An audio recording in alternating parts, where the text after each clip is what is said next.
ആന്ധ്രയിൽ നിന്നും ബംഗളൂരുവിൽ നിന്നും എല്ലാം നിലക്കാരില്ലാതെ നേരിട്ട് പൂക്കൾ വിപണിയിലെത്തുന്നതിനാൽ സംസ്ഥാനത്തെ മറ്റു നഗരങ്ങളെ അപേക്ഷിച്ച് മലപ്പുറത്ത് ഓണപ്പൂക്കൾക്ക് വില കുറവാണ്. കുറഞ്ഞ ചെലവിൽ ഇഷ്ടംപോലെ പൂക്കൾ വാങ്ങി അത്തപ്പൂക്കളം ഒരുക്കാൻ കഴിയുന്നതിന്റെ സന്തോഷത്തിലാണ് നാട്ടുകാർ.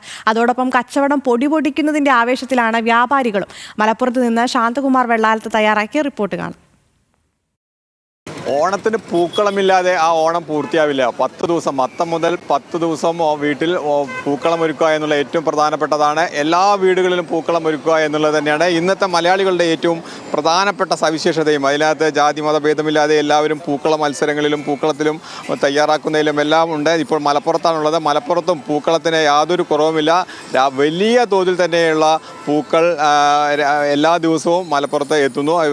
നിരവധി പേരാണ് രാവിലെ മുതൽ തന്നെ ഇവിടെ ഈ പൂ വാങ്ങാനും ഒക്കെ എത്തുന്നത്. അതിൽ ഒന്നും നമ്മുടെ നാട്ടിലുള്ള പൂക്കളൊന്നല്ല, ഒക്കെ പുറത്തുനിന്ന് തന്നെയാണ് പൂക്കൾ വരിക എന്നുള്ള യാതൊരു തർക്കമില്ല. പക്ഷേ വലിയ വിലയുമുണ്ട്. എന്നാൽ ഇപ്രാവശ്യത്തെ പൂക്കളൊക്കെ എങ്ങനെ ഉണ്ടായിരുന്നു നമുക്ക് ഇവിടെ ഇത് കച്ചവടം ചെയ്യുന്നവരോട് തന്നെ ചോദിക്കാം. എങ്ങനെയുണ്ട് പൂക്കളം ഇപ്രാവശ്യം? കുഴപ്പമില്ല, നല്ല ഫ്ലവേഴ്സ് ഒക്കെയാണ് വന്നിട്ടുള്ളത്. നല്ല കച്ചവടമാണ്. നല്ല മത്സരങ്ങളൊക്കെ കഴിഞ്ഞ വർഷത്തെ അപേക്ഷിച്ച് കൂടുതലാണ്. ഓഫീസുകളാണെങ്കിലും മറ്റേ സ്ഥാപനങ്ങളാണെന്നൊക്കെ പൂക്കളുണ്ട്. അതുകൊണ്ട് തന്നെ കൂടുതലായിട്ട് കൊണ്ടുപോകുന്നത്. കൂടുതൽ ആവശ്യം ചെണ്ടുമല്ലി, 2 കളറ് ചെണ്ടുമല്ലിയാണ് കൂടുതലായിട്ട് മൂവിങ് ഉള്ള പൂവെന്ന് പറയുന്നത്. പൂക്കൾക്ക് പലതിനും പല റേറ്റാണ്. ഡെയിലി മാർക്കറ്റാണ്, ഓരോ ദിവസം അങ്ങനെ മാറിക്കൊണ്ടിരിക്കും. പൂക്കൾ വരണ്ടോ? ചെണ്ടുമല്ലി അല്ലാണ്ട് നമുക്ക് ജമന്തിയിൽ തന്നെ ഒരുപാട് വെറൈറ്റികൾ വന്നിട്ടുണ്ട്. പല കളറുകളുണ്ട്. പിന്നെ ആസ്ട്രയിൽ 2 കളർ വരുന്നുണ്ട്, വയലറ്റ്, പിങ്ക് വരുന്നുണ്ട്. പിന്നെ നമുക്ക് ഈ പ്രാവശ്യം വന്നിട്ടുള്ളതാണ് ചോക്ലേറ്റ് ജമന്തി. അധിക പേര് വന്ന് ചോദിക്കാറുള്ളത് വയലറ്റ്, ആസ്ട്ര.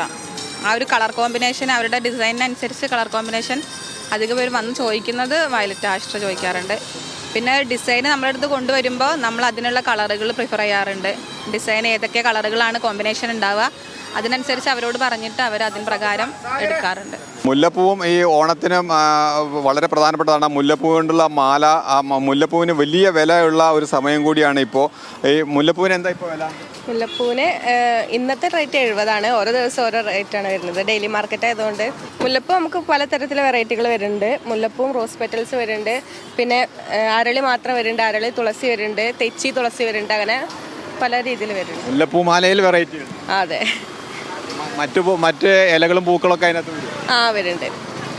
ഗ്രീനും വരുന്നുണ്ട്, വൈറ്റ് ഗ്രീന്, വൈറ്റ് റെഡ്, എല്ലാവരും ഡ്രസ്സിനനുസരിച്ച് ഓരോ കോമ്പിനേഷൻ. ഇപ്പോൾ ഈ കഴിഞ്ഞ ദിവസങ്ങളിൽ എങ്ങനെ ഉണ്ടായിരുന്നു കച്ചവടം? അടിപൊളിയായിരുന്നു. വില കൂടുന്നത് ആൾക്കാർക്ക് വിഷയമല്ല. ഇല്ല, പൂക്കളൊക്കെ വാങ്ങാൻ വേണ്ടി വന്നതാണല്ലോ. നാളെ കാരണം എന്ന് വെച്ചാൽ ഇതുവരെ വെളിയിൽ നിന്ന് കൊണ്ടുവരുന്ന സാധനങ്ങളാണ്. അപ്പോൾ അത് നല്ല ഫ്രഷ് സാധനങ്ങൾ, മല്ലി എല്ലതും ഉണ്ട്. വില കുറവായിട്ട് തീർച്ചയായിട്ടും ഇവിടെ തന്നെയാണ് വാങ്ങിക്കുന്നത്. പൂക്കൾ കൂടുതൽ വരുന്ന അല്ലെങ്കിൽ കൂടുതൽ ആളുകൾ ഉപയോഗിക്കുന്നതൊക്കെ പാലക്കാടാണെന്നാണ് പൊതുവെ എല്ലാവരും വിശ്വസിക്കുന്നത്. പക്ഷേ പാലക്കാട്ടേക്കാൾ വില കുറവാണ് മലപ്പുറത്ത് എന്നാണ് മലപ്പുറത്തു നിന്നുള്ള വ്യാപാരികളും ഒപ്പം തന്നെ പൂക്ക് വാങ്ങാൻ വരുന്നവരും എല്ലാവരും പറയുന്നത്. അതുപോലെ ഓണം അതുകൊണ്ട് തന്നെ എല്ലാവർക്കും ഒരു ഹാപ്പി ഓണമാണ് മലപ്പുറത്തും. ശാന്തകുമാർ വെള്ളാലത്ത്, ന്യൂസ് മലയാളം, മലപ്പുറം.